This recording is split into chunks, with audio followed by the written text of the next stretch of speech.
तो जैसा कि हमें पता है 500, 550, 600 वोल्ट तक के जो सोलर पैनल बनते हैं उनमें हाफ कट सेल का यूज़ किया जाता है। तो यहाँ पर नोवा कंपनी के अंदर भी वही पैनल बन रहे हैं और यहाँ पर सबसे पहले जो पूरा सेल होता है उसको 2 हिस्सों में काटा जाता है। और जैसा कि आप देख सकते हैं ये मशीन ऑटोमेटिकली सेल को 2 हिस्सों में काट रही है। सेल को कट करने के बाद में स्ट्रिंगर मशीन में मैगजीन की मदद से ऐसे डाला जाता है और इससे आगे का प्रोसेस सारा का सारा ऑटोमेटिकली होता है। कुछ ही काम है जो कि मैनुअली करना पड़ता है, बाकी आप देखेंगे कि पूरा पैनल बनने तक का जो प्रोसेस है उसमें मोस्टली ऑटोमेटिक मशीन का ही उपयोग किया गया है। तो यहाँ पर ये जो सोलर पैनल है वो 10 बस बार वाला है।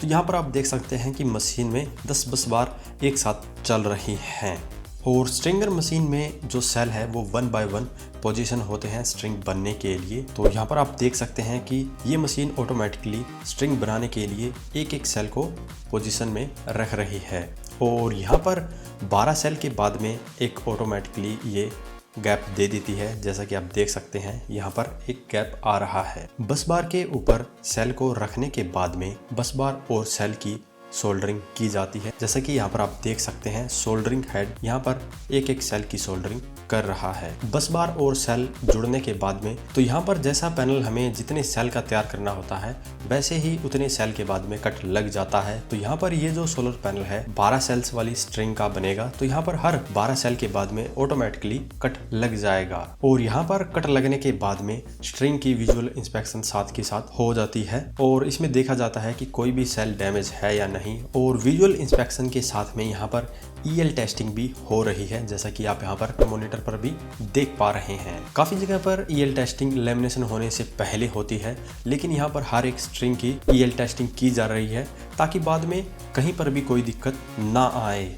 और अगर बाई चांस किसी भी स्ट्रिंग के अंदर दिक्कत होती है तो वो स्ट्रिंग यहीं से रिजेक्ट होकर वापस चली जाती है और जो स्ट्रिंग पास हो जाती है वो फिर आगे भेज दी जाती है। मॉड्यूल के पीछे जो बैक सीट लगती है उसकी भी यहाँ पर ऑटोमेटिक कटिंग की मशीन है, जैसे कि आप यहाँ पर देख सकते हैं। और सभी बैक सीट को यहाँ पर इक्वली इस मशीन के द्वारा काटा जाता है। और मॉड्यूल के अंदर जो ईवीए सीट लगती है उसकी भी यहाँ पर ऑटोमेटिक कटिंग की मशीन है, जैसे कि आप यहाँ पर आप देख पा रहे हैं। तो इस मशीन के अंदर भी ईवीए सीट को ऑटोमेटिकली काटा जाता है।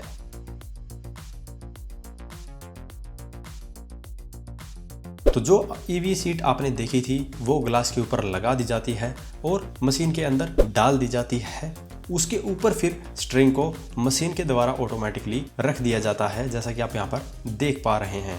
ग्लास और ईवी सीट के ऊपर स्ट्रिंग को रखने के बाद में स्ट्रिंग को आगे भेज दिया जाता है टेपिंग के लिए, ताकि सभी स्ट्रिंग के बीच में गैप सही तरह से रहे और टेपिंग की मदद से कोई भी स्ट्रिंग इधर उधर नहीं जाती है। इसके बाद में सभी स्ट्रिंग को सोल्डरिंग की मदद से आपस में जोड़ा जाता है और यहाँ पर आप देख पा रहे होंगे कि ये सोल्डरिंग करके इन्हें आपस में जोड़ रहे हैं। और यहाँ पर तीनों जंक्शन बॉक्स के लिए अलग अलग वायर भी आपको देखने को मिल जाती है। तो इन सोलर मॉड्यूल के दोनों तरफ बेहतर सेल होते हैं, लेकिन बस बार को दोनों तरफ से सीरीज में रखा जाता है ताकि दोनों तरफ बेहतर सेल की सीरीज बन सके और उन दोनों सीरीज को फिर आपस में पैरेलली जोड़ दिया जाता है।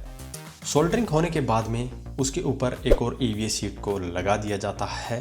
उसके बाद में यहाँ पर इसके ऊपर RFID लगाई जाती है और साथ ही कंपनी का लोगो वगैरह भी यहाँ पर लगा दिया जाता है। और जैसा कि हमने बताया था यहाँ पर आपको बीच में जंक्शन बॉक्स लगाना पड़ता है, इसीलिए एक और ऊपर ईवीए सीट लगा दी जाती है और उस ईवीए सीट को वहाँ से कट किया जाता है जहाँ पर जंक्शन बॉक्स लगाना होता है। तो यहाँ पर आप देख सकते हैं जंक्शन बॉक्स लगाने से पहले कैसे ईवी सीट को बीच में से कट किया जाता है। उसके बाद में बैक सीट को लगाया जाता है और फिर से वहीं पर होल किए जाते हैं जहां पर जंक्शन बॉक्स को लगाना होता है। तो ये भी आप यहाँ पर देख पा रहे होंगे। तो यहाँ पर सोलर मॉड्यूल के अंदर सबसे पहले बैक सीट होती है, उसके बाद में एक ईवीए सीट होती है, उसके बाद में सोलर सेल होते हैं और फिर से उसके आगे एक ईवीए सीट होती है और उसके आगे ग्लास होता है। तो ये कुछ कंपोनेंट यहाँ पर इसके अंदर लगते हैं और यहाँ पर ये सब कुछ होने के बाद में इसकी ईएल टेस्टिंग की जाती है और ईएल टेस्टिंग के अंदर ही देखा जाता है कि कोई भी सोलर सेल ख़राब है या नहीं, कोई क्रैक वगैरह है या नहीं और सभी स्ट्रिंग सही से अलाइन है या नहीं। और जो यहाँ पर पास हो जाता है फिर उसे आगे लेमिनेशन के लिए भेजा जाता है। और अगर यहाँ पर किसी भी स्ट्रिंग के अंदर या सेल के अंदर दिक्कत होती है वो यहीं से रिजेक्ट होकर बाहर निकाल दिया जाता है और जो यहाँ पर पास होता है फिर उसे आगे लेमिनेशन के लिए भेज दिया जाता है। तो लेमिनेशन की जो मशीन है वो काफ़ी बड़ी होती है। इसके अंदर 6 शीट को एक साथ लेमिनेशन किया जा सकता है। एक शीट की लेमिनेशन होने में लगभग 5 से 6 मिनट तक का समय लग सकता है और यहाँ पर एक साथ 6 शीट को फिर बाहर निकाल दिया जाता है जैसे कि आप यहाँ पर देख पा रहे हैं। और इन 6 शीट को फिर यहाँ पर ठंडा किया जाता है। तो जैसे ही उधर से एक शीट बाहर निकलती है वैसे ही एक शीट यहाँ से अंदर जाती है। तो इस पूरी मशीन का ये प्रोसेस चलता रहता है। तो जैसे ही आगे से एक शीट बाहर निकलेगी वैसे ही पीछे से फिर एक शीट अंदर जाएगी और ऐसे ही यह कंटिन्यू प्रोसेस चलता रहता है और लगभग 6 से 7 मिनट के अंदर एक एक शीट बाहर निकलती रहती है।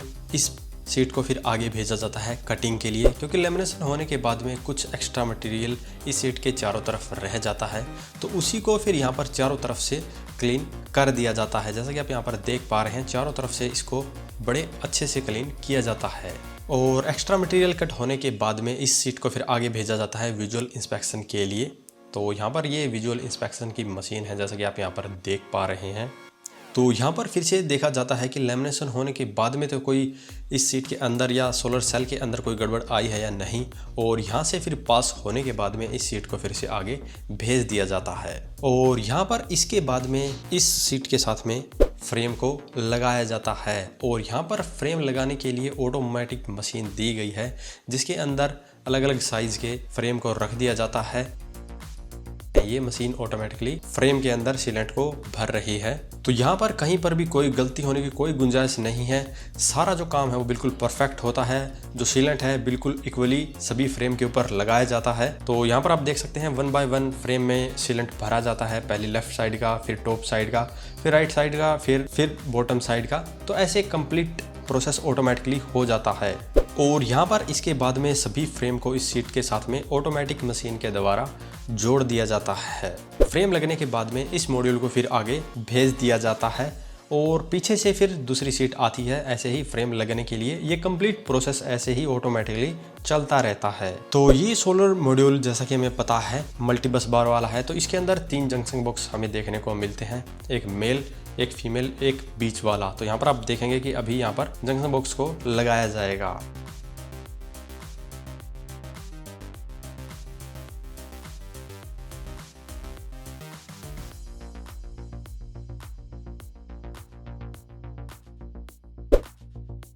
और जंक्शन बॉक्स लगाने के बाद में फिर यहाँ पर इसकी फिर से सोल्डरिंग कर दी जाती है। और इसके बाद में इस पैनल की पावर जनरेशन को चेक किया जाता है कि ये पैनल कितने वोल्ट का बना है, एक्चुअल उतनी पावर जनरेट करता है या नहीं। तो यहाँ पर इसके लिए सन सिमुलेटर का यूज़ किया जाता है और यहाँ पे इसकी रिपोर्ट को जनरेट कर दिया जाता है, जो कि मोस्टली आपको सोलर पैनल के पीछे देखने को मिलती है। तो जैसा कि आप मॉनिटर के ऊपर देख पा रहे हैं ऐसी ही रिपोर्ट आपको सोलर पैनल के पीछे देखने को मिलती है। और इसके बाद में फिर से एक बार लास्ट में EL टेस्टिंग कर दी जाती है जिसके अंदर फिर से देखा जाता है कि कहीं पर अब तक कोई भी दिक्कत आई है या नहीं, कहीं किसी सेल के अंदर कोई भी क्रैक वगैरह आया है नहीं। अगर यहाँ पर ये सोलर मॉड्यूल पास हो जाता है तो फिर आगे भेज दिया जाता है और आगे फिर इसके ऊपर इसका टेक्निकल स्पेसिफिकेशन का स्टिकर वगैरह लगा दिया जाता है, होलोग्राम वगैरह, लोगो वगैरह सब कुछ यहाँ पर फिर लगा दिया जाता है। और इसके बाद में ये सोलर मॉड्यूल डिस्पैच करने के लिए तैयार हो जाता है। तो ऐसे ये सोलर मॉड्यूल बनता है। तो आज की इस वीडियो में इतना ही। अगर इसके बारे में अभी भी आपका कोई सवाल या सुझाव रह जाता है तो वीडियो कमेंट बॉक्स में कमेंट करें और वीडियो पसंद आया हो तो वीडियो को लाइक करें, शेयर करें, साथ ही हमारे चैनल को सब्सक्राइब करें। सब्सक्राइब करने के साथ साथ बेल आइकन को जरूर दबाएं ताकि इसी प्रकार की जानकारी आपको समय समय पर मिलती रहे। धन्यवाद।